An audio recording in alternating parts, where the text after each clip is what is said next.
Olá amigos da TV Impacto, de volta por aqui já nesta segunda-feira para trazer mais um tema importante para vocês que nos acompanham. Olha só, o nosso tema de hoje trata-se de autismo e o uso em excesso de telas. Muitas das vezes acontece de você confundir, né?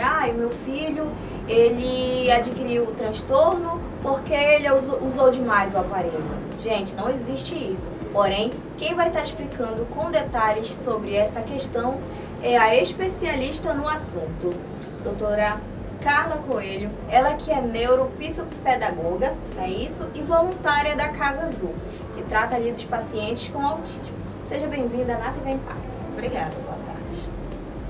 Primeiramente, o que é o autismo? O autismo é um transtorno do neurodesenvolvimento e não, como você logo mencionou, não tem a ver com o uso excessivo de telas. Ou seja, é um mito, né? É um mito. O que isso pode influenciar dentro do aprendizado da criança, do adolescente? Dentro do uso excessivo de tela, existe uma substância que o cérebro tira, que é a dopamina.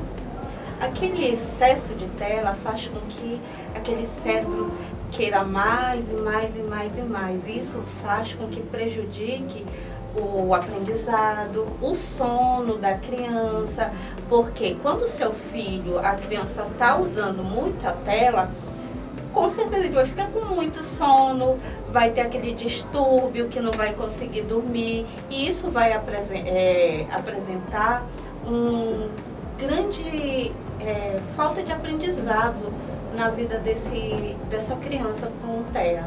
Não só com TEA, mas as crianças que não têm TEA, até nós mesmos adultos que usamos muita tela, ficamos com uma certa dificuldade. Exatamente. É por isso então que é confundido, porque hoje já se ouve falar no autismo virtual, né? Sim. O que isso tem a ver? É assim, quando a pessoa usa muito a tela, já é um mito, né? Autismo não tem nada a ver com o excesso de telas. Muito pelo contrário, quando você usa muito a tela, isso vai com que crie um vício. A mesma coisa que você, a pessoa que usa as drogas ilícitas, fica viciada, a mesma coisa acontece com o uso de tela. Quanto mais você usa, mais ela vai ficando viciada, viciada, viciada, e vai ter um momento que para tirar é muito complicado para as famílias tirar. Tem família que usa a tela como uma rede de apoio, como a mãe precisa fazer as coisas de casa, fazer as suas obrigações domésticas, trabalhar, e ela acaba cedendo para aquela criança a tela, o celular, o tablet, e isso causa um prejuízo gigantesco. Eu estava fazendo um curso recentemente e falava muito, ao invés da criança usar a tela, ela usa a televisão, que é muito mais benéfico do que uma tela, porque na televisão tem o início, o meio e fim de uma história, e na tela não. Na tela só aqueles joguinhos que a criança fica ali apertando, aquele excesso de brilho, aquele volume, isso prejudica o neurodesenvolvimento da criança. Quais são os sintomas que já é considerado grave? Dentro do uso de telas, Exatamente. Um deles é a aprendizagem, a defasagem na aprendizagem, porque se o seu filho fica durante a tela o tempo todo, vai dormir muito tarde, isso ali ele vai estar cansado na escola. Eu, como trabalho em clínica, eu já vi teve um paciente meu que chegou para uma terapia minha, ele dormiu, simplesmente dormiu, porque ele deitou lá, aí eu descansou e dormiu. Aí eu chamei o pai para conversar, o que foi que aconteceu com o seu filho? Doutora, ele ficou a madrugada inteirinha no celular. Então, qual foi o rendimento que ele teve na terapia? Nenhum. O que eu tive que fazer? Então, o senhor leve seu filho para casa e semana que vem a gente retorna. Mas coloque seu filho para dormir mais cedo, vá tirando essa tela aos poucos, porque é muito difícil você tirar uma tela de uma criança de uma hora para outra. É muito difícil. Para os pais, principalmente, é muito complicado. Vá reduzindo esse uso de tela, vá dando atividades lúdicas, porque não adianta você tirar uma tela, não, pronto, vai tirar. Não é assim que se faz, porque você tem que dar outras coisas. Uma brincadeira, você precisa brincar com seu filho, sente no chão, vá brincar com seu filho, mostre jogos de tabuleiro. Isso vai com que aquela criança tenha outras opções, porque não é só chegar e dizer, vamos tirar a tela, se você não der outras coisas para aquela criança fazer. Doutora, em relação à conciliação, existe um meio tecnológico para também colaborar nesse aprendizado? A tela, assim como ela é prejudicial, ela também te ajuda a criança no momento do aprendizado dela, porque quando ela usa, claro que tudo com moderação, porque algumas escolas acabam passando atividades que a criança precisa pesquisar, o adolescente precisa pesquisar e ele tem que ter esse uso, mas que seja com moderação. Os pais terminou aquela atividade, entrega o celular, vai fazer outra coisa. Dentro da própria casa, os pais podem chamar, vamos fazer um almoço junto, vamos fazer esse jantar, vamos dar aquela... me ajuda a cortar os alimentos. Isso faz com que tenha até uma interação dentro da própria casa. Porque você imagina, um adolescente trancado dentro de um quarto, só no celular, ele não vai ter habilidades sociais, só aquele virtual ali, ele vai ter prejuízo, ele não vai ter amigos. Eu tenho pacientes que não têm amigos. Por conta disso, não tem aquela interação social com as outras pessoas. Aí eu sempre costumo a questionar isso. E que tal a gente trocar essa tela por fazer grupos de amigos? Tentar fazer essa amizade, tentar sair um pouco do virtual e trazer para o mundo real. Porque hoje em dia, a maioria dos adolescentes estão ali naquele mundo virtual e deixando o mundo real de lado. Em relação à criança que tem o autismo, ela também ela é limitada ou são os mesmos sintomas que a criança que não tem, né? Porém, passa por esse tratamento aí pelo fato do uso excessivo de telas? São os mesmos ou tem algo diferente? São os mesmos, porém, crianças até 2 anos de idade, zero tela mesmo. E crianças com autismo, ainda mais ainda, a gente precisa ir tirando. Aquelas crianças que já estão usando a tela de modo excessivo, os pais podem fazer do mesmo jeito também, ir reduzindo. Tem umas ampulhetazinhas de cronômetro, quando faz com o filho, olha, quando terminar, pronto, acabou. Tem dispositivos que os próprios pais vão controlando o excesso. Acabou, porque aquele excesso de brilho, aquelas luzes, aquilo vai chamando muito a atenção da criança com autismo e vai com que crie esse vício na tela do celular, do tablet. Então, o prejuízo ainda é muito maior dentro do espectro. Então, todo cuidado é pouco. Todo cuidado é pouco. Doutora, eu quero agradecer a sua presença no estúdio da TV Impact para trazer essas informações e as portas estarão sempre abertas para a senhora voltar aqui e trazer outros temas também. Eu que agradeço. Obrigada. Agora nós vamos conversar com a mãe de um pré-adolescente, gente, de 11 anos. Ele que é paciente, né, da Casa Azul e tem o transtorno do espectro autismo, não é isso? É a dona Aurenice Cardoso. Ela que vai contar um pouquinho pra gente como é que é a rotina com o seu filho, se ele usa o aparelho celular ou o tablet, como é que ela faz para controlar, né? Isso, dona Aurenice, seja bem-vinda. Obrigada. É o seguinte, o uso de tela, logo no começo, né, ele usava bastante, assim, o o aparelho celular porque, tipo, eu não sabia lidar com certas situações, né, assim.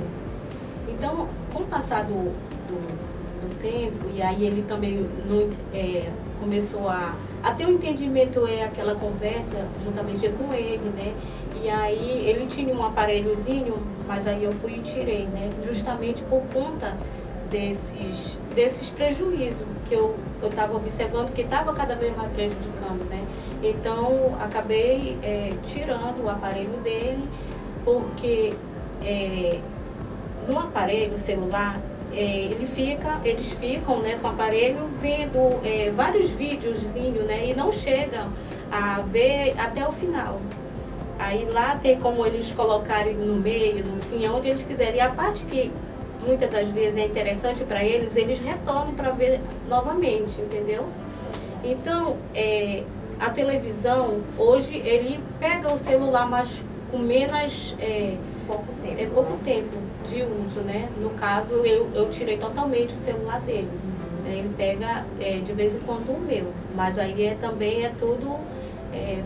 por minutos. É regrado, né? Isso. Aí a televisão é mais amplo, a gente vê realmente o que ele está assistindo. E aí também é assim, como ele faz acompanhamento, tem os dias da semana que nossa rotina é bem puxada. E então ele faz atendimento de segunda, terça, quinta e sexta, né? Na terça e na quarta ele tem outros atendimentos, né? Dentro da escola, que é o AE. Então, no decorrer, terapias pela manhã, aí à tarde, escola. Mas aí, quando chega da escola, depois faz as atividadezinhas dele, e aí eu libero tanto um minuto para ele assistir. Aí agora já está bem mesmo reduzida também a televisão, por conta disso. E no final de semana, aos sábados também ele tem aula de reforço, né, que levo ele. Aí no domingo a gente sempre está inventando uma coisa diferente para ele não ficar também assim, assiste um pouco, aí a gente faz alguma atividade, ele me ajuda dentro de casa, nas tarefas domésticas, né? E então é assim, a minha vida diária juntamente com ele, né? E isso assim, a gente percebe que vai melhorando mais, porque logo assim que eu tirei o aparelho celular dele, ele ficou muito irritado, né? Muito irritado e por conta de querer o aparelho. Mas aí agora ele já está bem, compreende bem, né? Que eu não vou ceder o celular para ele e a televisão dessa forma também. Logo no começo chegou até a ser assustador, né? Isso? Sim, fica muito irritado, às vezes qualquer coisa quer bater, tipo assim, né? Agressivo. Sim, mas aí com assim, o passar do período, assim, sem o celular, e ele já ficou... Hoje, como é que é o seu filho? Hoje ele já está bem tranquilo em relação a isso, né? Porque ele já me compreende, ele já sabe tudo direitinho, o horário, tudo... Porque, tipo assim, antes, quando era no horário da alimentação, ele, às vezes, estava com a tela ligada. E hoje não, eu já falo para ele, filho, tá na hora do almoço, desliga a televisão. Ele vai e desliga. Antes não, era aquela confusão. E hoje ele já tem essa compreensão que ele tem que desligar. E no horário que eu digo para ele, já encerrou, aí ele já compreende dessa forma. Dona Aurenice, antes de encerrar esse bate-papo, a senhora quer deixar uma mensagem para os nossos internautas? Sim, eu gostaria de deixar uma mensagem para as mamães, né, que assim como eu, né, que tenho feito essa redução, né, de telas, porque eu vi o prejuízo que estava causando, né, o meu filho. Então, eu tirei o celular dele, mas isso não quer dizer que eu tirei totalmente, né, mas eu reduzi o tempo de uso, exatamente. Aí essa mensagem que eu gostaria de deixar, né, para as mamães, porque isso é muito prejudicial. Dentro desse contexto, né, as dificuldades elas vão se agravando, né, isso, Dona Aurenice? É verdade. Então essa redução, gente, é muito importante ser feito. Melhor prevenir, né, do que remediar, né? Isso é verdade. Diz? Então, gente, agora nós vamos conversar um pouquinho com o coordenador da Casa Azul, Dr. Marlon Azevedo. Dr. Marlon, seja bem-vindo na TV Impacto, de casa, não é isso? Temos novidades na Casa Azul? temos novidades. Olha aí, então compartilha já pra gente. Primeiro quero parabenizar, né, agradecer também a temática de hoje, muito importante para as famílias, para os profissionais também, que se esteja profissional, né, não é só a família que precisa dessa informação que foi colocada aqui. Com relação à Casa Azul, está todo vapor. Hoje nós estamos com uma equipe completa que vai desde a avaliação com assistência social até o possível diagnóstico com um psiquiatra. Estamos com uma equipe muito boa de profissionais na Casa Azul. E agradecer, né, de antemão a essa equipe maravilhosa que está lá conosco fazendo um trabalho. Como abril é o mês mundial do autismo, né, a Casa Azul todo ano se organiza e, independente e em parceria, realiza um grande evento, né, um mês todo de programações. E nós já temos uma prévia do que vai acontecer. Vou deixar aqui de antemão para você, mas logo em seguida, daqui a uma semana, já tem a programação oficial sendo publicada, né? Mas o que eu posso dizer é que no dia 2 de abril, que é o Dia Mundial do Autismo, nós vamos ter na Casa Azul uma programação alusiva dentro da casa com os profissionais, famílias, usuários e convidados, né? Que vai ter outras universidades, vai ter outras pessoas que vão estar lá. Então, a abertura oficial do mês de abril vai ser no dia 2, que é o dia, vai ser na Casa Azul pela manhã, a partir das 8h30. No dia 6 de abril, vai ter uma caminhada ecológica, né, pela Igreja Católica Guadalupe, e a Casa Azul também foi convidada a fazer parte dessa caminhada, né? Tem tudo a ver, ecologia, meio ambiente, autismo, ainda mais esse ano de COP30 aqui no Pará, então nós está conectado, né? E nós vamos seguir uma sequência de programações. Nós temos também, no dia 23 e 24 de abril, vai ter uma formação, né, para os profissionais das mais diversas áreas, uma formação de protocolos inclusivos, né? Ele é bem específico para a área terapêutica, então já fica aqui o nosso convite para as pessoas, o link de inscrição já está aberto, são pessoas de fora, profissionais especializados que vêm para Santarém para dar esse curso pela Casa Azul. Então, assim, nossa preocupação também pela casa é levar o conhecimento técnico, né? Que não adianta só a força de vontade, eu querer ajudar uma pessoa com deficiência, eu tenho que saber ajudar. Tem que se capacitar, senão, né? Não tem o efeito que nós esperamos, né? Então, na Casa Azul nós temos essa prática, né? Não tem outra regra, é estudar muito. Né? Porque muitas vezes o profissional se forma numa área, determinada área, mas ele não se especializa no autismo, TDAH, deficiência, então ele não consegue ajudar. Então, assim, nós temos que ter muita consciência quando nós recrutamos profissionais. O primeiro ponto é capacitar, para poder conduzir de forma muito técnica, profissional, aquela pessoa, que cada um tem uma dinâmica diferente, né? Os atendimentos na casa, eles são individualizados, não são em grupos, só quando há uma necessidade de fazer o trabalho em grupo, mas no dia a dia são trabalhos feitos individual. Né? Como é que está os atendimentos na Casa Azul? Os atendimentos estão todos os dias agora, de segunda a sexta, de 8 às 12 horas. Nós conversamos com as equipes de coordenação e vimos a necessidade de estender, que é só até quinta. Como a procura aumentou muito nesse ano, pessoas que vêm de outras comunidades, ribeirinhos, foi necessário aumentar o número de dias, né? E com isso mexemos na escala, recrutamos novos profissionais. O importante é que hoje nós temos uma equipe equilibrada de segunda a sexta.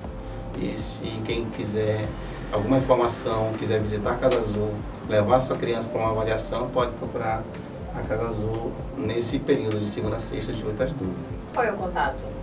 Hoje nós estamos com contato provisório, por conta que houve um imprevisto no telefone da casa. Nós estamos ou pelo Instagram da Casa Azul, que é o casa.azul.oficial, ou pode ser também pelo 991-440107, que eu direciono para os profissionais da casa, coordenações e todos os outros. E em relação às parcerias, como é que estão? Tem a Casa Azul ou busca também, né, uma mão amiga, uma mão solidária? Hoje a maior parceria que nós temos é a parceria com o governo do estado, que cede o prédio. Não podemos deixar de frisar que se não tivesse aquele prédio todo estruturado, nós não estaríamos desenvolvendo, né? Nós temos posso falar o nome da empresa? Pode, fique à vontade. Nós temos a WSP, que é a empresa parceira, que desde o início ela cede o sinal de internet, que facilita muito a vida de toda a Casa Azul. E o maior parceiro incentivador são os profissionais que estão lá dentro, né? Uns têm vínculo com outras empresas de fora, mas ele se doa, ele está lá todos os dias, né? Uma vez por semana, 2 vezes, Então, já quero deixar também meu agradecimento a cada profissional que se dedica na Casa Azul. Né? E se fosse transformar em recurso financeiro, seria muito alto. A Casa Azul não teria como pagar uma equipe tão profissional dessa da Casa Azul. Outras ajudas nós não temos. Uma ou outra que alguém manda uma cesta básica, alguém manda um material de limpeza, mas ainda assim é válido.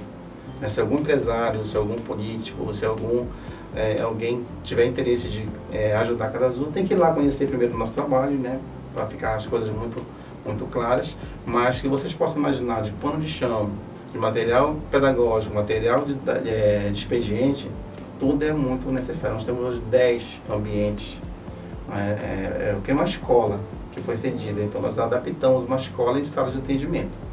Então hoje nós temos um número de 10 salas, todas mobiliadas, climatizadas, como se fosse uma clínica, um centro de terapias, né, dentro de um espaço educacional. Então, assim, que você possa imaginar, é um quarteirão todo que a Casa Azul funciona na Nova República, né? Então, para você manter a dinâmica de funcionalidade, tem que ter um jogo de cintura muito grande. Mas nós não temos esse problema, são 7, 8 anos que a gente vem desenvolvendo esse trabalho em Santarém, e eu fico muito contente quando a Casa Azul ela ecoa, né? Ao ver que alguém lá do Rio e procura casa, chega alguém lá de Manaus e procura casa, que virou uma referência. Né? Quando eu falo que virou referência, é porque é um trabalho de cada um de nós. Não é um conjunto de atividades, um conjunto de atitudes que faz a Casa Azul virar uma referência no atendimento ao autista aqui na região. Isso, com certeza é muito gratificante, né, isso, doutor? Isso é gratificante. Eu imagino que não só para mim, que sou um dos fundadores, né, da Casa Azul, um idealizador, como a cada um que está lá. Ninguém deixaria seu consultório, sua clínica, sua casa, sua família para ir desenvolver um trabalho que não fosse de muita importância na vida dessa pessoa. Então, é uma palavra que resume tudo isso, é gratidão. E do profissional para com a causa, eu imagino que é amor, né? Que ninguém, ainda mais hoje nesse mundo de corrida capitalista, todo mundo procura por sobrevivência, alguém passar um dia todo numa instituição, abrir mão de estar na sua clínica ganhando, é porque ela tem um comprometimento social a mais, né? Isso que eu falo. É diferenciado o trabalho na Casa Azul, porque eu já visitei vários centros no Brasil afora, e tem visitas de outros países que falam assim, gente, é estranho isso, né? As pessoas deixam seus afazeres para vir para cá, atender de graça. Quer dizer, esse de graça, ele entre aspas, tá? Esse de graça, só quem não entende a real função do amor próximo, porque quando você vai lá, você além de estar ajudando, você está também, né, se desenvolvendo como pessoa. Né? Então, assim, eu fico preocupado quando alguém fala, pô, o pessoal vai atender lá de graça. Não é só de graça. Né? Além do conhecimento técnico, além de estar contribuindo com a sociedade, com pessoas que nunca nem viu, para mim isso é muito válido, né? E por isso que eu estou lá até hoje, conduzindo, junto com essa turma, a instituição. Doutor, antes de finalizar, em relação ao nosso tema de hoje, autismo e o uso em excesso de telas, o que o senhor pode deixar para os nossos internautas? Eu vou reforçar o que a colega profissional falou, muito bem por sinal, mas não tem outra saída. Conscientizar as famílias, principalmente, ao corte, né, lentamente dessas telas, porque eu imagino não é só para a pessoa com deficiência, qualquer ser humano que se vicia a tela, ele vai ter uma consequência, né, ele vai ter um transtorno nisso aí, né, porque a tela, como a doutora Carla falou, né, tem a dopamina, é isso o nome que isso mexe com todo o sistema da pessoa, né, então isso se estende não só aos pais diretamente, mas também na escola, também na família, tem que ter esse cuidado, né, e retirar lentamente as telas da vida dessa pessoa, que é muito prejudicial. E na Casa Azul, tem recebido famílias com esses sintomas? Nós temos porque, como foi falado aqui, hoje virou tipo assim um refúgio, né, uma fuga. Eu acompanho famílias que fazem isso, toma o celular, porque aí a pessoa se interte e a família se acalma e a mãe ou o pai vai fazer os seus afazeres. Só que esse sentimento de alegria é momentâneo. A consequência disso é muito mais drástica, né? E eu fico preocupado. Eu tenho crianças por perto de mim que quando eu vejo a mãe entrega a tela e vai lavar uma roupa, por exemplo, eu já fico ligado. Eu falo assim, é melhor você ver outra atividade, uma outra coisa que essa criança possa ficar fazendo. E não só o celular. Né? Eu lembro que, se for fazer uma retrospectiva, quando há 10 anos atrás, criança de 2 anos não sabia nada de tela de celular. Hoje você vê uma criança de 2 anos, ela entra nos aplicativos, ela entra no jogo. Eu fico assim, não sei se choque, impressionado não fico, porque não tem como impressionar. Tem pais que ficam impressionados. Pô, minha criança, né, ela é tão desenvolvida que ela consegue entrar no aplicativo de música, por exemplo. E sabe definir também, né? Sabe, uma criança de 2 anos, ela não era para ter essa habilidade toda. Mas porque ela está sendo treinada, a própria mãe ou pai, e já entrega na mão daquela criança aquele aparelho. E a criança vai desenvolvendo. Né? Há 10 anos atrás, uma criança de 2 anos só brincava de carrinho ou de alguma coisa mais adequada para aquela idade. Hoje é muito comum uma criança de 2, 3 anos entrar em aplicativos que você fica surpreendido, né? Não acreditando no que está acontecendo. Então, acho que isso é um alerta, era para ter uma campanha mais pontual, inclusive com o Ministério da Saúde, com outros órgãos da área da neurociência, porque se não for feito alguma coisa logo, imediata, de conscientização com relação a famílias, eu imagino que só vai piorar esse quadro. Daqui a 5 ou 10 anos, o que nós estamos vendo hoje, que nos assusta, vai estar muito pior. Os transtornos eles vão vir cada vez mais severos, né? Com mais gravidade, imagino.